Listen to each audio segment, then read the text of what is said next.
everybody, thank you for watching our videos and subscribing for our channel Sailing Across the Pacific. It is our second video.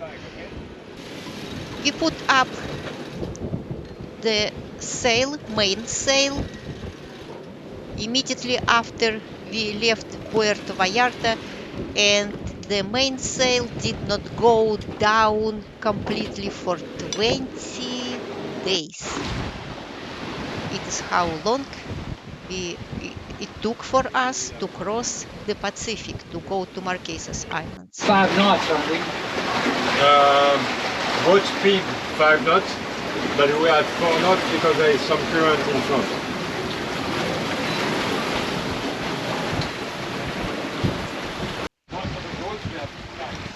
The wind was, I don't know, strong, I think, between 15 and 18 nautical miles. But it was fine. It was a right speed of wind. We were happy about this, and the boat moved really fast. It was our first day, and still all of our instruments are working. You see, the wind is approximately a little bit over 15 nautical miles, and the boat speed was about 5 miles, between 5 and 8 that day. Like I said, probably I did not realize yet that soon we will not see the land anymore. There is a sailboat in the front of us. Colony. We are wondering, maybe it is going to the same direction like we do, to Marquesas Islands. We will see. No, the boat turned north along the shore. It did not cross that time the Pacific Ocean. But by the way, we were moving, and we needed to be very careful. So we have safety lines, and if we are on the deck, we have to connect them to the rope all the time. It is our safety. Jack lines were on each side of the boat, and you have to connect your safety line all the time when you leave the cockpit. It was easy to forget, but it is your safety, it is your life. You have to obey the rule. That's it.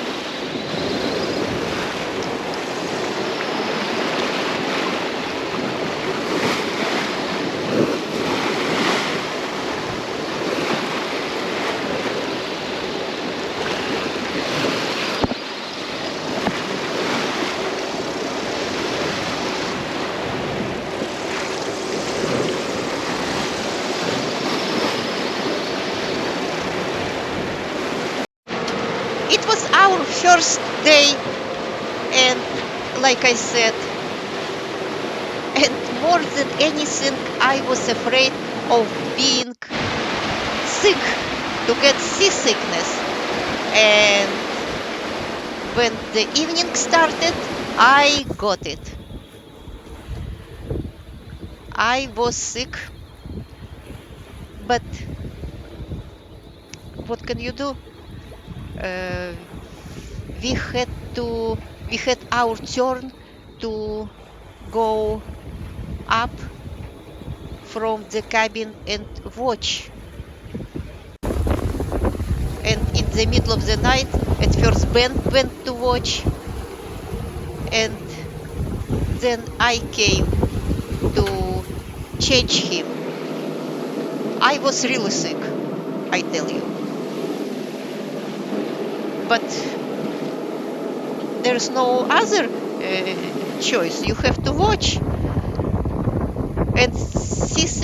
by the way, my seasickness continued probably a day till next day evening, till the evening, and I took some pills and it was over. I know, and I heard from many people that if you are seasick, you have to stay on the deck. Don't go down to your cabin. Don't lay down. You will feel even worse. It's true. The fresh air and when you watch the horizon, it helps. But what else helped me?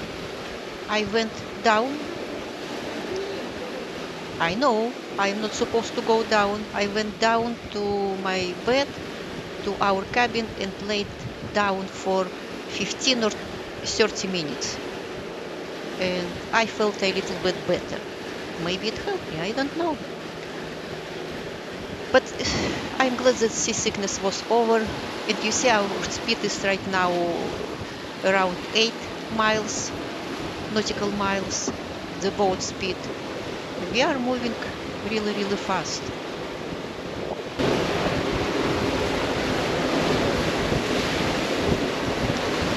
Things always go wrong on sailboats. In the evening of the second day, we officially no longer had wind instruments. We've been having trouble with them. You will recall that Xavier went up the mast before we ever left Mexico to try to fix them because they weren't working. They were temporarily fixed, but in the evening of the second day, they went out completely. That meant that we had no wind speed, no wind angle, no wind direction measurements, although we could still look at the top of the mast. At night, when it's pitch dark, that doesn't help you very much, and that means that at night, in particular, you had very little indication of what the wind speed was, the wind direction, and so forth. It's something that you can deal with. Sailors have been dealing with the lack of electronic instruments for most of history, but it's not something that you want to deal with, and it's much more convenient to have them. Actually, the flag helped us to watch the wind direction.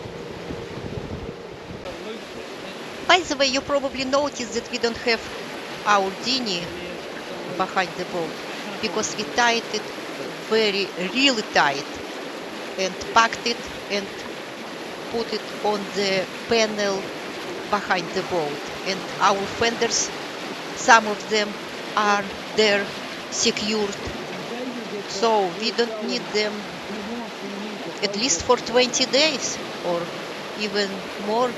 Xavier is not going to use it.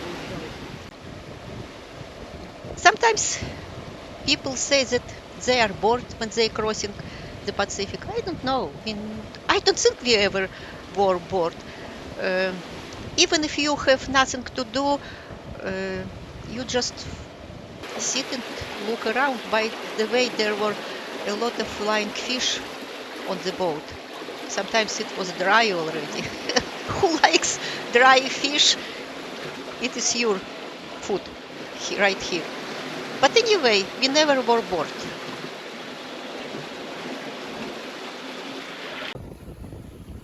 We were far away from the land, but still we saw birds around, seagulls and some other little birds. There were a few islands on our right, small islands like rocks. Maybe they rest on that rocks, I don't know, but they were here.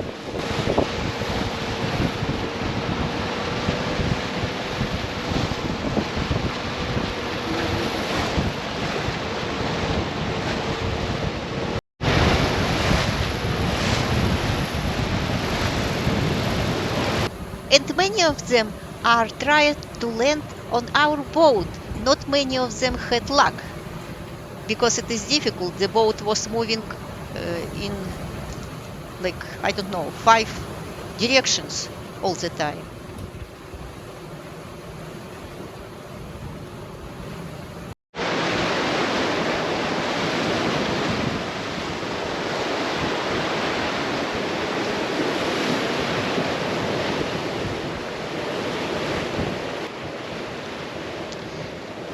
Then on our second full day at sea, late in the afternoon, almost dark, what began what was a really scary, about 24-hour period actually, of really scary situation with water coming into the boat.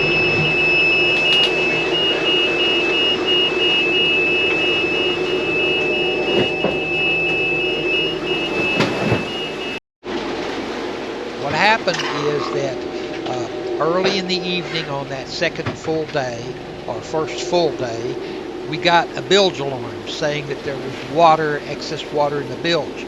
We started taking up the floor panels and we discovered that there was a lot of excess water in the bilge. It was a very scary situation. We were trying to determine where it was from. We pulled up panels all over the boat. All of us were scared, particularly Zena and me. We were very scared because we were afraid that there was a leak somewhere that we weren't going to be able to find and that the boat would sink. Ultimately, we got all the water pumped out, it seemed, and the bilge alarm went off, and everybody kind of settled down. We still hadn't discovered the source of the leak for sure. But the scariest part for me was when I looked at the monitor and it showed that there is 4 or sometimes 5,000 meters of sea water, of the ocean water under our boat, and we have some water in the boat. But we thought it might have been in the master cabin plumbing where some repairs had been done. At any rate, the bilge alarm stopped and everyone seemed to be happy. Then a number of hours after that, we changed tack, and although we didn't connect that to the cause at first, the bilge alarm goes off again. We take up the floorboards and again find water throughout the bilge. Again, we were scared and we decided to turn back and head back to Mexico. Okay, this means we are going to turn back, so the boat will be leaning on the other side and the water will go maybe on the other directions, and we will see if it will solve the problem. But so far the water is there in the boat.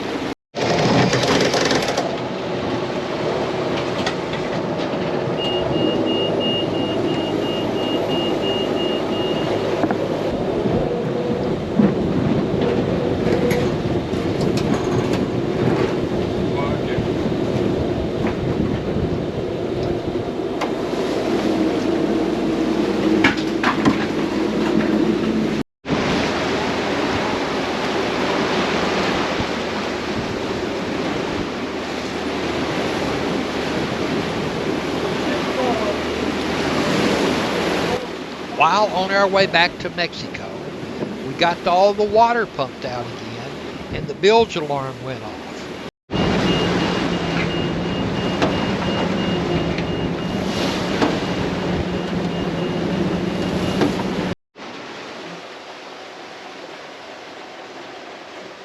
We continued on our way to Mexico even though we began to suspect that what had happened is when we changed tack, the angle of the boat shifted and more water came from one side which had not been pumped out before and came to the side which caused the bilge alarm to go back off. So we began to suspect that it was okay, but we decided to continue to go back to Mexico just out of safety for a few more hours.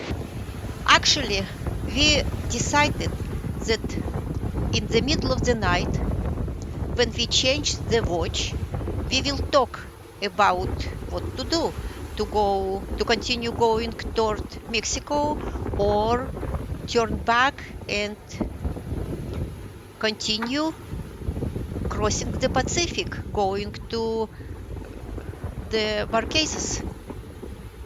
And so, at 12 o'clock everything was fine, we did not have any water, and we turned back to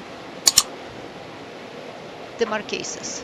So, see you next time. Don't forget to subscribe and